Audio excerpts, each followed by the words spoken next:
Israel की जानिब से मुसलसल फलस्तीनियों की नस्लकुशी और जंगी जराइम का सिलसिला जारी है। सालों से नाकाबंदी का शिकार गजा में पहले ही सेहत की सहूलियात कम है और हालिया जंग और सख्त तरीन नाकाबंदी ने मरीजों की मुश्किलात और बढ़ा दी हैं। अस्पतालों में अद्वियात की शदीद किल्लत है। बिजली ना होने के बायस मुतादिद अस्पतालों में ऑपरेशन थिएटर्स गैर फाल हैं। लाखों फलस्तीनी बेघर हैं, अस्पतालों में पनाह लेने पर मजबूर है, लेकिन इसराइली जंगी जराइम का इर्तकाब करने से भी कभी भी हिचकिचाता नहीं है। इसराइली तैयारों ने कल शब गजा के एक अस्पताल पर उस वक्त हमला किया जब वहां हजारों की तादाद में मरीज और बेघर होने वाले अफराद मौजूद थे।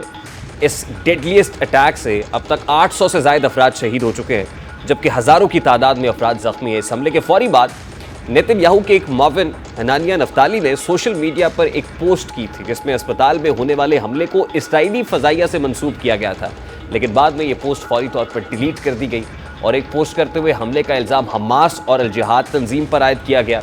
इसके अलावा इसराइली तर्जुमान ने अस्पताल पर हमले की जिम्मेदारी कबूल करने से इनकार किया और कहा कि अस्पताल गजा के अंदर से ही दागे जाने वाले एक नाकाम रॉकेट हमले का निशाना बना है। इस अटैक से सवालात तो बहुत सारे हैं और फिर इसका इल्ज़ाम खुद ही उनके ऊपर जो विक्टिम्स हैं उनके ऊपर धर देना, ये भी खासा मुज़क्का खेज़ है। इसराइल के इस बयान के फौरी बाद ही फ़लस्तीन ग्रुप इस्लामी जिहाद ने इसराइली फ़ौज के इल्ज़ामात को झूठ पर मबनी करार दिया कि वो गजा में अस्पताल पर हमले के ज़िम्मेदार हैं और बताया कि इसराइल की बमबारी के खतरे के पेश नज़र अस्पताल को खाली करने का हुक्म दिया गया था। ये इसराइली फ़ौज के तैयारे से गिराया गया बम था जिसकी वजह से ये सानहा पेश आया और इसराइल के दावे और इस्लामी जिहाद तंजीम के बयान के बाद बहुत से संगीन सवालात खड़े होते हैं। सवाल यह कि अगर ये फ़लस्तीन की जानिब से फायर किए गए रॉकेट हमले के नतीजे में तबाही हुई है तो मलबा या रॉकेट के टुकड़े किसी और जगह क्यों नहीं गिरे, सिर्फ अस्पताल पर ही कैसे गिरे? रॉकेट के मलबे के आफ्टर शॉक्स भी होते हैं, ये आफ्टर शॉक्स क्यों नहीं है? मलबा एक जगह की बजाय मुख्तलिफ जगहों पर गिरता है, इस बार ऐसा क्यों नहीं हुआ? दुनिया भर में ऐसे सवालात उठाए जा रहे हैं। रूसी वजारत खारजा ने इसराइल की जानिब से गजा के अस्पताल पर हमले और इसके नतीजे में हलाकतों को गैर इंसानी फेल और जुर्म करार देते हुए कहा है कि अगर इसराइल इस हमले में मुलव्विस नहीं है तो इसकी सेटेलाइट तस्वीर लाजमी जारी करे। रूसी वजारत खारजा के तर्जुमान का कहना था कि इसराइल के अस्पताल पर हमले को हम लाजमी तौर पर मुजरिमाना फेल के तौर पर देखते हैं और यह इंतहाई गैर इंसानी अमल है। अक़वाम मुत्तहिदा के सेक्रेटरी जनरल एंटोनियो गुतेरेस ने कहा है कि वो गजा के अस्पताल पर हमले में सैकड़ों अफराद की अमवात के बाद दहशत ज़दा हैं।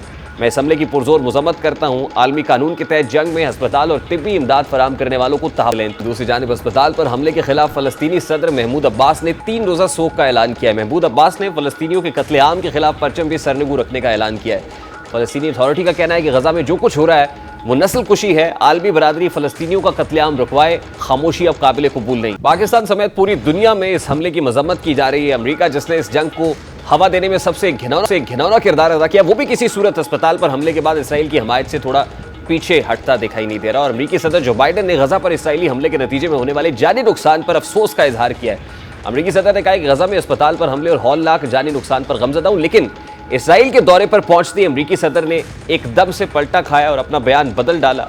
अमरीकी सदर ने यह दौरा गजा के एक अस्पताल पर इसराइली हमले में 800 फ़लस्तीनियों की शहादत के अगले रोज़ किया है और सदर जो बाइडन इस सफाकाना अमल पर इसराइल की मजम्मत करने की बजाय इजहार यकजहती करने पहुंच चुके हैं और वो कह रहे हैं कि अनप्रेसिडेंटेड सपोर्ट जो अमेरिका इसराइल को करता है वो फिर से जारी रहेगी। और फिर ख़ास तौर पर जो एक जॉइंट प्रेशर आया बेंजामिन नेतन्याहू का और प्रेसिडेंट बाइडन का, उसके अंदर उन्होंने एक बार फिर रीइटरेट किया है इसी बात को कि ये अनप्रेसिडेंटेड सपोर्ट तो जारी रहेगी, साथ ही साथ ये जो अटैक हुआ है हॉस्पिटल पर, this is from the other side का लफ्ज़ इस्तेमाल करके वो इसका मलबा फ़लस्तीनियों पर डाल रहे हैं, गजा पर बसने वालों पर डाल रहे हैं। जो विक्टिम्स हैं वो कहते हैं कि ये अटैक भी उन्हीं की तरफ से किया जा रहा है। अब सुपर पावर की तरफ से इस तरह के स्टेटमेंट्स आना और फिर उनका ये कहना कि ज्यूइश लैंड को प्रोटेक्ट करने के लिए वो उनके साथ कांधे से कांधा मिलाकर खड़े रहेंगे, हैंड्स इन हैंड्स एफर्ट करते रहेंगे, ये खासी मानी खेज़ है। क्योंकि एक तरफ रशिया है, चाइना है, अक़वाम मुत्तहिदा है, इस्लामी ममालिक हैं जो मुसलसल सीज़ फायर का मुतालबा कर रहे हैं कि फौरी तौर पर जंग बंदी की जाए। ईरान की तरफ से भी स्टेटमेंट दिया गया कि जंग बंदी हो जाए तो हमास की तरफ से जो हॉस्टेजेस हैं उनको भी छोड़ा जाएगा। मिस्र ने गजा में अस्पताल पर इसराइली हमले की शदीद मजम्मत की, आलमी बरादरी से किरदार अदा करने का कहा है कि फौरी तौर पर मुदाखलत करें, गजा में मजीद तशद्दुद को रुकवाया जाए। गजा में अस्पताल पर इसराइली हमले पर अपने रद्द-ए-अमल में कनाडा के वज़ीर आज़म जस्टिन ट्रूडो का कहना है कि गजा से आने वाली खबरें बहुत तबाहकुन है, यानी पूरी दुनिया की तरफ से इस तरह का रद्द-ए-अमल सामने आ रहा है। लेकिन अमरीका और इसराइल हैं कि वो अपने इस मामले के मौक़िफ़ के ऊपर डटे हुए हैं कि जब तक वो हमास का खात्मा नहीं करते थे तब तक ये अटैक्स जारी रहेंगे। ये this is the high time कि इस्लामी दुनिया भी इकट्ठी हो, ओवरऑल ग्लोबली भी एक कैंपेन हो और UN भी मिलके इस अपने प्लेटफॉर्म से इस पर सीज़ फायर करा सके। देखना यह है कि आने वाले दिनों में क्या कुछ सीज़ फायर की अटेम्प्ट सक्सेसफुल होती है या नहीं होती। अगर नहीं होगी तो नुकसान सिर्फ और सिर्फ निहत्ते और मजलूम फ़लस्तीनियों का, बच्चों का और ख़वातीन। प्रोग्राम का वक्त अपने इख्तिताम को पहुंचा। आपसे मुलाकात होगी इंशाअल्लाह कल। अपना रखिए ख्याल। अल्लाह हाफ़िज़।